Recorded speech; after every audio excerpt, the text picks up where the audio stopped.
జిల్లాలో ఉన్నటువంటి అన్ని కుల సంఘాలను కూడా మరి పిలుచుకొని మాట్లాడుకొని అందరికీ మాట్లాడే అవకాశాన్ని ఇచ్చి బీసీల పరిస్థితి ఇప్పుడు ఎట్లా ఉంది, రేపు ఎట్లా మారాలి, తెలంగాణ తెచ్చుకున్నప్పుడు మన పరిస్థితి ఎట్లా ఉంది, ఇక ముందు ఏం కార్యక్రమాలు చేయాలి, భారతదేశంలో బీసీల పరిస్థితి ఎట్లా ఉంది, రేపు భారతదేశంలో బీసీల భవిష్యత్తు మారాలంటే ఏం చేయాలని చెప్పి అనేక రకాలుగా ఆలోచించుకుంటూ అన్ని జిల్లాల్లో కూడా సమావేశాలు పెట్టుకుంటూ వస్తున్నాం.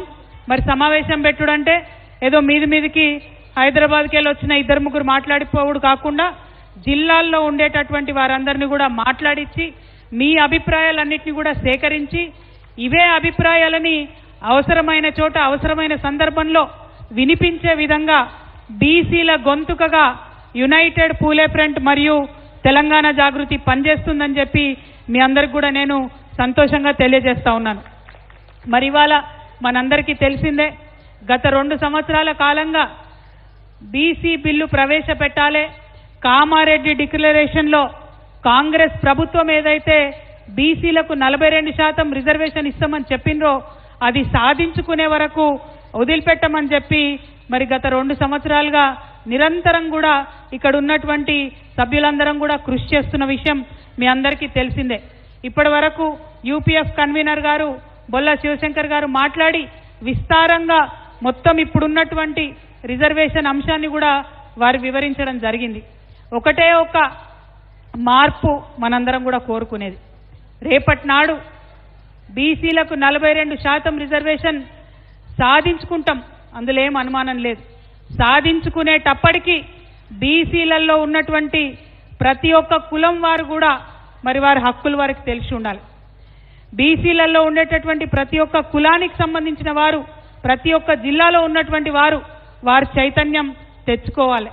ఇంకా అనేకమైన కులాలు ఉన్నాయి, వార్డు మెంబర్ కూడా రానటువంటి కులాలు బీసీలలో చాలా మంది ఉన్నారు. సర్పంచులు కానటువంటి వారు బీసీలలో ఉన్న అనేకమైన కులాల వారు ఉన్నారు. ఇక ఎమ్మెల్యేలు కానటువంటి వాళ్ళైతే ఇంకా చాలా కులాలు ఉన్నాయి. పెద్ద కులాలైనా ఎమ్మెల్యేలు కూడా కానటువంటి వాళ్ళు, అసెంబ్లీ గడపనెక్కనటువంటి వాళ్ళు అనేక మంది బీసీ కులాల వాళ్ళు ఉన్నారు. మళ్ళీ అంతేకాదు బీసీలలో మహిళలు మరీ దారుణమైన పరిస్థితి.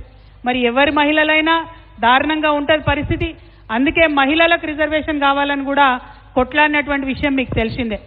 మహిళలకు 33% రిజర్వేషన్ కావాలని కొట్లాడినప్పుడు ఆ 33%లో బీసీల ఉపకోట ఉండాల్సిందే అని ఘంటాపదంగా ఆనాడు చెప్పడం జరిగింది.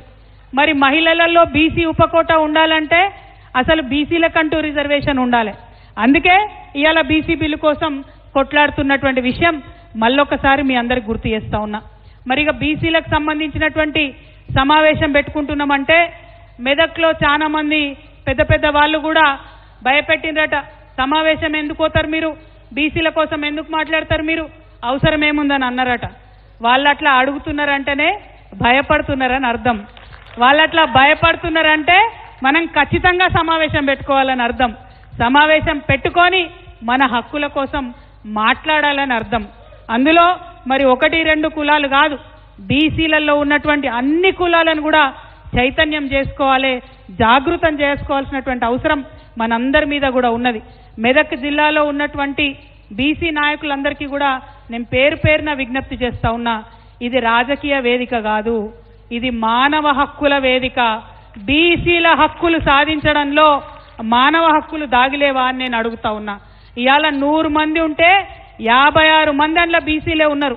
మరి 56% సంబంధించినటువంటి ప్రజానీకం యొక్క హక్కుల్ని కోరుతా ఉంటే అది మానవ హక్కుల విషయం కాదా, అది ప్రజా హక్కుల విషయం కాదా అని ఈ సందర్భంగా మీ అందరినీ కూడా నేను మనవి చేస్తా ఉన్నా. బీసీలలో ఉండేటటువంటి మేధావులను, విద్యార్థులను, ఆడబిడ్డలను నేను హృదయపూర్వకంగా విజ్ఞప్తి చేస్తా ఉన్నా. ఇప్పుడు మాట్లాడాల్సినటువంటి సందర్భం వచ్చింది. మాట్లాడే సందర్భంలో ఖచ్చితంగా నోరు విప్పి మనందరం మాట్లాడాలి. ఒక కథ చెప్తుంటే మీ తెలంగాణ ఉద్యమంలో మనం, ఏం కథ అది, ఒక ఆయన ఉంటాడట, ఆయన బయటకు పోయిండు, పని చేసుకున్నాడు, ఇంటికి వస్తున్న సందర్భంలో బజార్లకెళ్ళి వస్తుంటే అక్కడ మంచి రంగురంగుల చిలుకలు ఉన్నాయట. ఆయన ఒక దగ్గరికి పోయి ఏం చేసిండు, ఒక మంచి అందంగా ఉన్న చిలుకను చూసి దీని ధర ఎంత చెప్పవయా అన్నాడట. ఆయన బాగా ఎక్కువ ధర చెప్పిండట. అరే గంతగానం చెప్తున్నావు వేరే చిలుకలు తక్కువ ధర ఉందంటే ఇది ప్రత్యేకమైన చిలుక, ఇది మాట్లాడే చిలుక, మీరు ఇంటికి తీసుకుపోండి చాలా బాగుంటుందని చెప్పిండట. అంటే సరే ఆయన మాట్లాడే చిలుకనట అని చెప్పి దానికి బాగా ధర పెట్టి కొని ఇంటికి తీసుకొచ్చి వాళ్ళ ఆవిడకి ఇంట్లో చేతిలో పెట్టి నేను ఇప్పుడే వస్తా అని చెప్పి ఆయన పొద్దంతా పని చేసి వచ్చిండు. స్నానం గీనం చేసి వద్దామని ఆయన పోయిండు. ఆయన స్నానం చేసి వచ్చి భోజనం చేద్దామని కూర్చునే వరకు మంచిగా గుమగుమలాడేటటువంటి కూర వాళ్ళ ఆవిడ సిద్ధం చేసి పెట్టిందట. తిందామని చూసుకుంటా అవునమ్మా ఏమాయా మరి నేను చిలుక ఇస్తే కదా ఏది అని అడిగిండట. ఏదేందంటవేందయ్యా, ఇగో గుమగుమలాడుతుంది కదా చిలుకను కోసి పెట్టి వండినా అని అన్నదట. అయ్యో గట్లెట్లా వండినవమ్మా, అది మాట్లాడే చిలుక కదా అన్నాడట. అరే నువ్వు భలే ఉన్నవయ్యా, భలే చెప్తావు. మాట్లాడే చిలుక అయితే నేను దాన్ని పంజరంలోకి వెళ్ళి బయటకు తీసినప్పుడు మాట్లాడాలి, అంతేనా? పంజరంలోకి వెళ్ళి బయటకు తీసి రెక్కలు ఇరిసి గొంతు మీద కత్తి పెట్టినప్పుడు మాట్లాడాలి. మరి పోనీ గొంతు మీద కత్తి పెట్టి నేను బరబర కోసేటప్పుడన్నా మాట్లాడాలి. అది ఎప్పుడు మాట్లాడకపోయి అది మాట్లాడుతుందని నాకేం తెలుసు అని అవన్నదట. అవునా కాదా? మరి నిజంగానే మాట్లాడే చిలుక అయితే ఎప్పుడో ఒకసారి మాట్లాడాలి. ఇక బీసీల పరిస్థితి కూడా గట్లే ఉంది. ఇవాళ మాట్లాడకపోతే మన పరిస్థితి కూడా చిలుక పరిస్థితే అవుతుంది. ఎవరు అడగకపోతే, అడగాల్సిన సమయంలో అడగకపోతే తీరని నష్టం చరిత్రలో జరిగేటటువంటి పరిస్థితి ఉన్నది. మనం కొట్లాడితే, మనం ఎంటబడితే కామారెడ్డి డిక్లరేషన్ ఏదైతే 42% పెట్టినరో ఆ బిల్లు ఇవాళ అసెంబ్లీలో వచ్చింది. ఆనాడు అసెంబ్లీలో బిల్లు పెడతామని మాట్లాడితే ఇక్కడ ఇదే జాగృతి వాళ్ళు, ఇదే యునైటెడ్ పూలే ప్రింట్ వాళ్ళం ఆ రోజు ఏమన్నాం, ఒక్క బిల్లు పెడితే ఎవరన్నా కోర్టుకు పోతే బిల్లు ఎగిరిపోతుంది, 3 బిల్లులు పెట్టాలని అడిగినాం. రాజకీయాలకు వేరే బిల్లు పెట్టాలి, విద్యకు వేరే బిల్లు పెట్టాలి, ఉద్యోగాలకు వేరే బిల్లు పెట్టాలని అడిగినాం. అడిగితే అప్పుడు చాలా మంది మేధావులు నవ్విండ్రు. అవి ఒకటి కాదట 3 బిల్లు పెట్టాలన్నట, వీళ్ళు ఏం మాట్లాడుతున్నారు అన్నారు. కానీ గవర్నమెంట్లో ఉన్నోళ్ళు, ఆఫీసర్లు, ఎమ్మెల్యేలు అందరు ఆలోచన చేసి ఒక్కటి కాదు ఖచ్చితంగా 2 అయితే పెట్టాలని చెప్పి 2 బిల్లులు అసెంబ్లీలో పెట్టిరు. అంటే సరైన సమయంలో జాగృతి మాట్లాడింది కాబట్టి, సరైన సమయంలో యునైటెడ్ పూలే ఫ్రంట్ మాట్లాడింది కాబట్టి ఇవాళ ఒకటి కాదు అసెంబ్లీలో 2 బిల్లులు పెట్టుకున్నాం. అందుకే ఇక్కడికి వచ్చినటువంటి బీసీ బంధువులందరూ కూడా నేను విజ్ఞప్తి చేస్తున్నా, ఇప్పుడు మాట్లాడాలి, ఖచ్చితంగా మాట్లాడే సమయం వచ్చింది. మేము హైదరాబాద్లో మాట్లాడితే కుదరదు, మెదక్లో ఉన్న బీసీలు మాట్లాడాలి. మెదక్లో మాట్లాడితే కుదరదు, మళ్ళా అన్ని మెదక్లో ఉన్న అన్ని అసెంబ్లీలలో, సిద్దిపేటలో ఉన్నవాళ్ళు, సంగారెడ్డిలో ఉన్నవాళ్ళు, నర్సాపూర్లో ఉన్నవాళ్ళు, మెదక్ జిల్లాలో ఉన్న అన్ని చోట్ల కూడా బీసీ బిల్లు గురించి మాట్లాడాలి.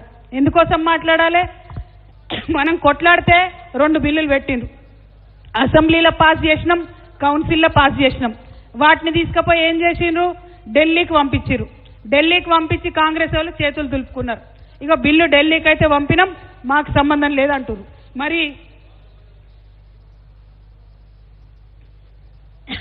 మరి మా బీసీ అన్నదమ్ములు అక్క చెల్లెలతో నేను ఒకటే మాట్లాడుతా ఉన్నా, ఒకటే విజ్ఞప్తి చేస్తున్నా. మరి ఢిల్లీకి బిల్లు పంపినాం, మాకు సంబంధం లేదంటే మనం చూసుకుంటాం.